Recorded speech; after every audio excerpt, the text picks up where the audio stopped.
가령 예를 들어서 이런 것이죠. 과거의 시대에는 어땠습니까? 안식일에 뭐 했어요? 밖에 나가서 밥 먹는 것도 안 했고요. 돈을 아예 일체 쓰질 않았어요. 돈을 쓰지 않았고, 그죠? 그런 일들이 있었습니다. 돈을 일체 쓰지 않았어요. 그리고 나가서 밥을 먹는다든지, 이런 것들, 아주 철저하게 이런 것들을 해 나갔습니다. 그게 나쁘다는 게 아니에요. 하나님께서 그 안에 그러한 부분들을 마음을 주셨기 때문에 그게 가능한 것이지. 근데 이게 자꾸 뭐예요? 율법주의적인 속박으로 다가오면 문제라는 거예요. 율법주의적인 속박으로. 우리가 해야 될 것은 이겁니다. 성령께서 주시는 그런 음성에 귀를 기울이는 거예요. 이런 거죠. 주일날 드라마를 보는 것이 성령님께서 나에게 불편한 마음을 주신다. 내가 주일날 예배에 제대로 집중하지 못하고 하나님께 온전히 집중하지 못했다. 그 드라마를 봐. 그럼 하나님께서 성령을 통해서 나에게 불편한 마음을 주시죠. 그러면 그때 내려놓으면 되는 거예요. 게임을 합니까? 성령께서 내 안에 불편한 마음을 주셔요. 말씀을 통해서든 또 어떤 감동을 통해서든 불편한 마음을 자꾸 주셔. 그럼 내려놓으면 되는 겁니다. 내가 제한받고 있구나. 내려놓으면 되는 거예요. 하나님께서 주시는 은혜의 결을 따라서 나아가면 되는 겁니다. 율법주의적으로 절대로 이건 안 돼. 절대로 저건 안 돼. 이런 게 아니라는 거예요. 이런 게 아니라는 겁니다. 이런 게. 할렐루야. 무엇이 중요한가, 무엇이 우선되어야 되는가가 우리 가운데 반드시 필요한 것이죠.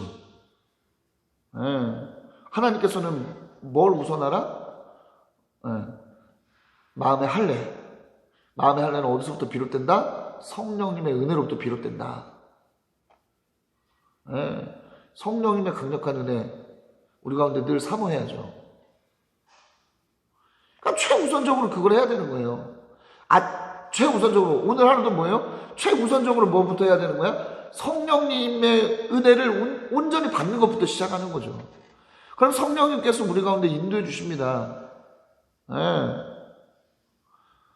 그리고 말씀을 통해서 우리 가운데 성령님께서 또한 드러내 주시죠.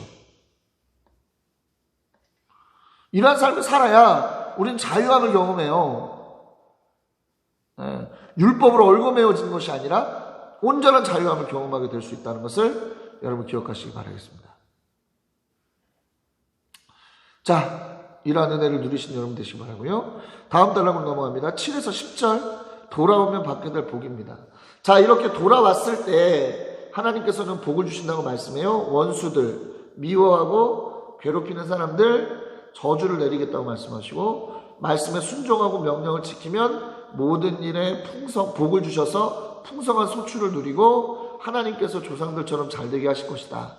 이건 한마디로 말하면 회복의 은혜를 경험하게 될 것이라고 말씀하는 것이죠. 여러분, 아들의 지위가 회복되면 혹은 하나님의 백성의 지위가 회복되면 그에 걸맞는 누림의 삶이 따라오는 것은 당연한 이치일 수 있겠습니다.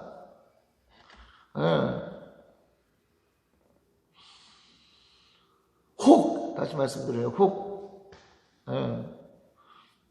죄악에 넘어져 계신 분들이 있으면 지금이라도 돌아오시면 돼요. 오늘 자리에 아닌 곳에 넘어가 있으면 다시 돌아오면 됩니다. 하나님은 다시 그런 걸 회복시켜 주세요. 내가 돌아가면 과거처럼 아니에요. 돌아오면 회복되집니다. 회복되어져요. 우리 교회 성도들은 돌아와서 회복되어지는 은혜를 굉장히 경험하고 있음을 또 감사하죠. 감사합니다. 그런 것에 또 굉장히 감사합니다. 돌아오신 여러분 되시기 바라고요. 다음 단락으로 바로 넘어갑니다. 11에서 14절 가까운 말씀입니다. 가까운 말씀. 자, 본 단락에서는 하나님의 말씀이 멀지 않다는 것을 이야기하고 있어요.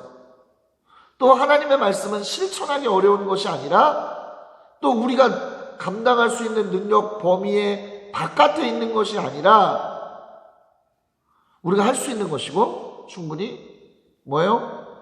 우리의 가까이 있는 것이다 말합니다.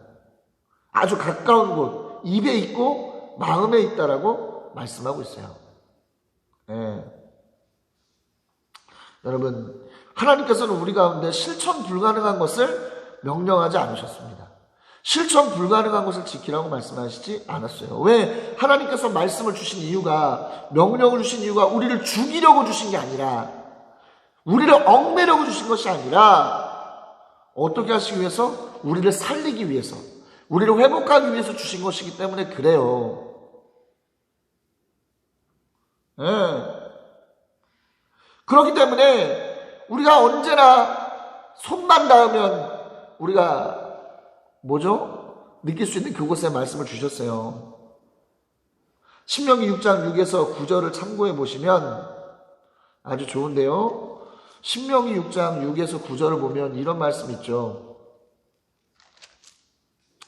자, 내가 오늘 당신들에게 명하는 이 말씀을 마음에 새기고, 자녀에게 부지런히 가르치며 집에 앉아 있을 때나 길을 갈 때나 누워 있을 때나 일어나 있을 때나 언제든지 가르치시라 말씀하고 있습니다. 또 당신들은 그것을 손에 메어 표로 삼고 이마로 붙여 기호로 삼으십시오. 집 문설주와 대문에도 써서 붙이십시오 말씀합니다. 말씀을 늘 가까이 두고 또 마음에 새기고, 그러라고 지금 말씀하고 있어요. 무슨 말이냐면, 말씀이 너무 우리 가운데 멀리 있고 우리는 지킬 수 없는 어떤 그런 고매하고 대단한 것이어서 우리가 다가갈 수조차 없다고 느끼는 그러한 것이 아니라, 성경은 뭐예요? 말씀을 늘 가까이 하라고 말하죠. 우리가 말씀에게로 다가가는 거예요. 말씀을 우리 가운데 가까이 새기는 것이고, 우리의 어떤 그런 보이는 모든 곳에 말씀을 기록하는 것입니다. 그리고 우리가 계속적으로 말씀을 또 전하는 것이죠. 말씀은 멀리 있지 않아요. 진짜 그렇지 않습니까? 우리 지금 손만 뻗으면 닿는 곳에 이 성경 말씀 66권의 말씀이 있지 않습니까?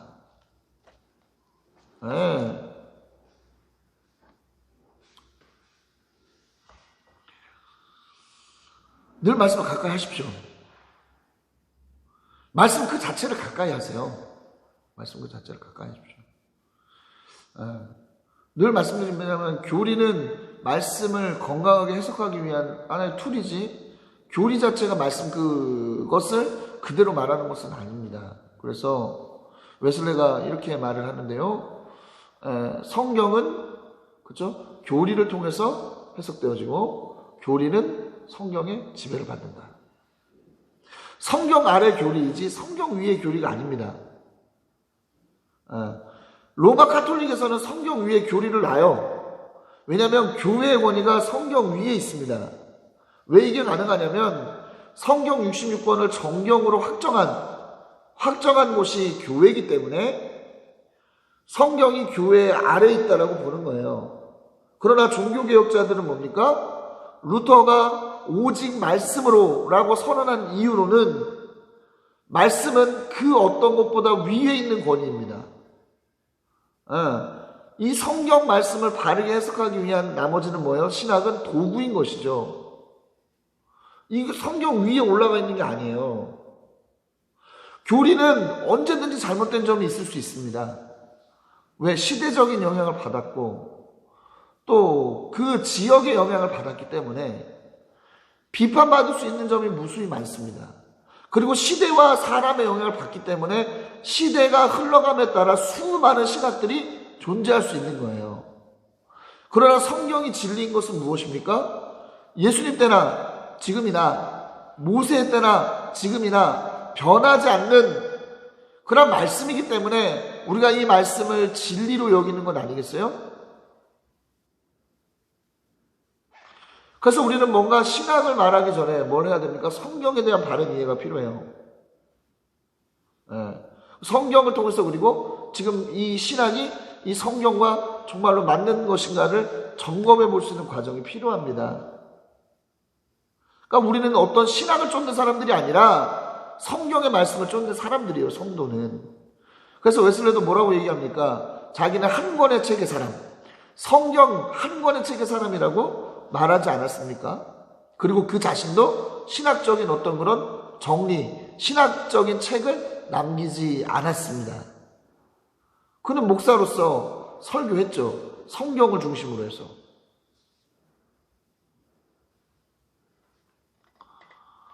성경 말씀 자체가 중요한 거예요.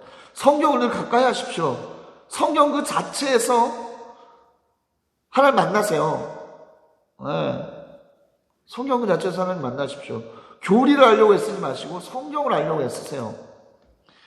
여러분 충분히 그거 할 수 있는 것이 성령께서 우리 가운데 내주하시잖아요. 성령은 우리가 어떻게 하세요? 성경의 말씀을 깨닫게 하시고 성경의 말씀을 통해서 하나님의 음성을 우리가 들을 수 있도록 도우시는 분입니다. 하나님의 뜻을 알 수 있도록 도우시는 분이에요. 이것을 성령의 조명이라고 말을 하죠. 조명하시는 성령님. 이 은혜를 경험할 수 있는 거예요. 다만 뭐가 있습니까? 너무 내 자의적으로 해석이 되면 안 되는 것도 사실이기 때문에 목회자와의 관계도 너무나 중요합니다. 이런 성경에 대한 이슈를 가지고 이야기할 수 있고 질문할 수 있고 또 답변을 얻는 것을 통해서 바른 어떤 그런 방향성을 가지고 성경을 볼 수 있는 안목들이 계속적으로 훈련되어지면 엄청난 성숙을 경험하는 거예요. 그래서 우리 이 시간 굉장히 중요하게 여기는 건 아니겠습니까?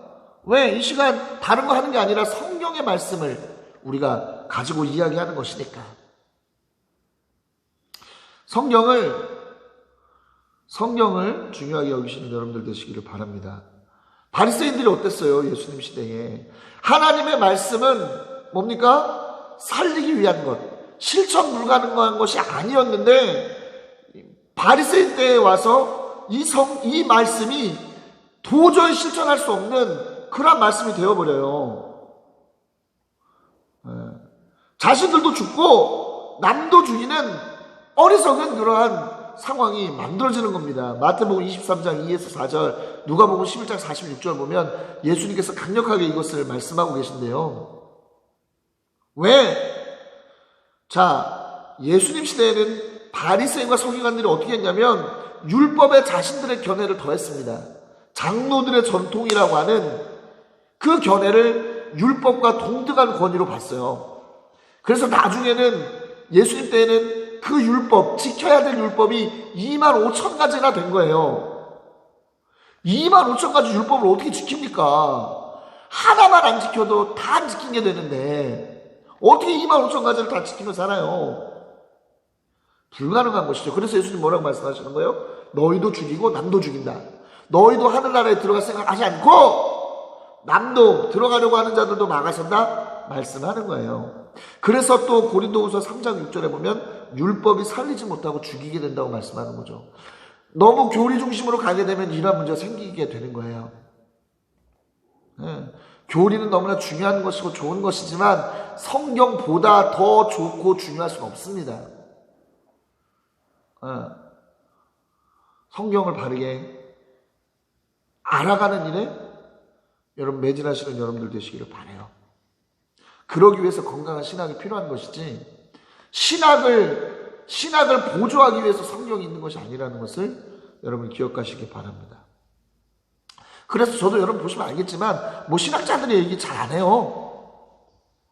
신학자들은 이런 얘기했다, 저런 얘기했다는 얘기 잘 안 합니다. 물론 그렇다고 해가지고 제가 신학에 관심 없는 사람은 아닙니다. 들어보시면 알겠지만 신학을 이해하고 있어요. 신학의 대부분의 것들을 이해하고 있습니다. 그럴 수밖에 없죠. 신학교 교육만 제가 7년을 받았는데, 신학교 교육을 7년 이상 받았는데 모를 수가 없어요. 또 저는 웨슬리를 굉장히 사랑하는 사람이고, 또 웨슬리 설교를 정말로 표준 설교부터 시작해서 웨슬리 설교를 늘 가까이 하는 사람입니다.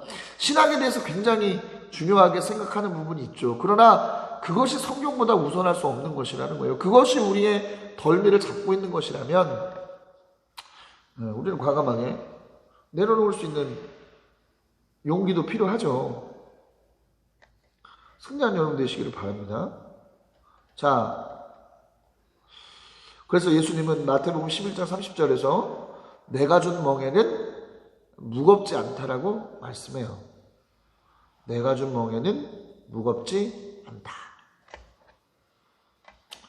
네, 예수님은 가벼운 멍에를 주셨는데, 하나님은 우리 가운데 가벼운 멍에를 주셨는데, 우리의 욕심이, 우리의 무지가 이 가벼운 멍에를 무거운 멍에로 바꾸진 않았는가 깊이 한번 생각해 보시기 바라고요.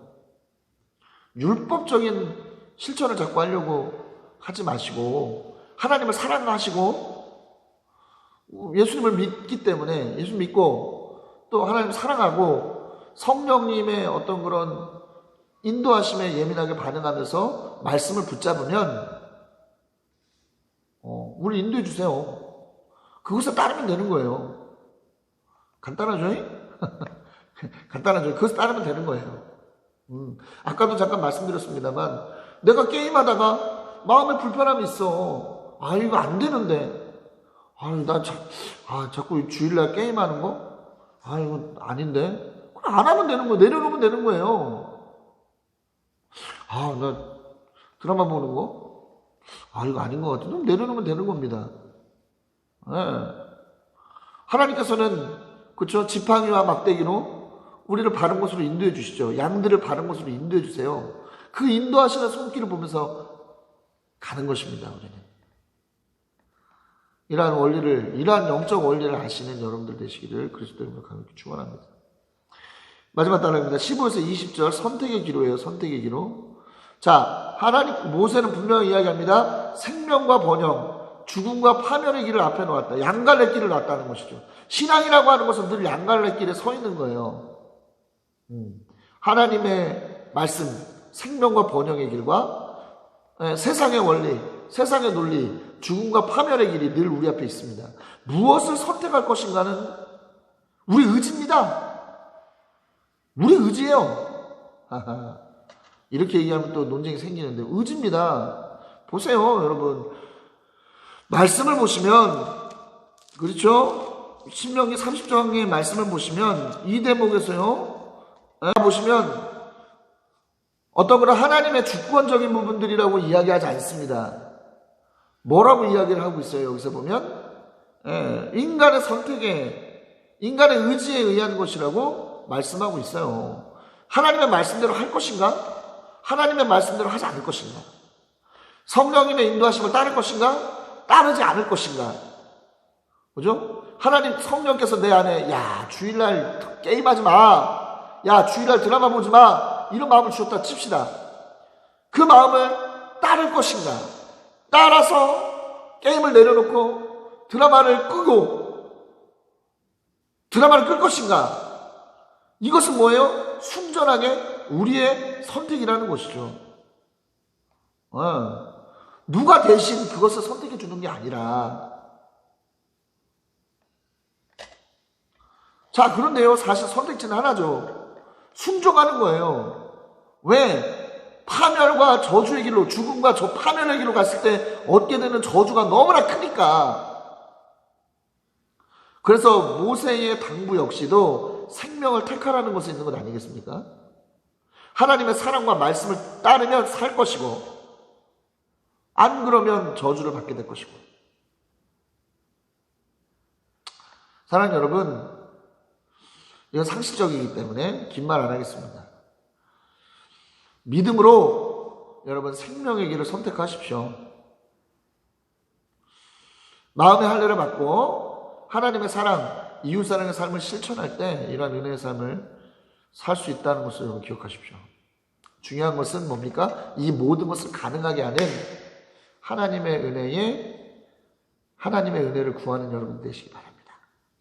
이것을 통해서 여러분들 늘 언제나 불편하고 얽매이는 신앙이 아니라 예수께서 말씀하신 바 진리가 너희를 자유케 하리라 말씀하신 바대로 자유함을 늘 경험하며 살아가시는 여러분들 되시기를 그리스도 이름으로 강력히 축원합니다.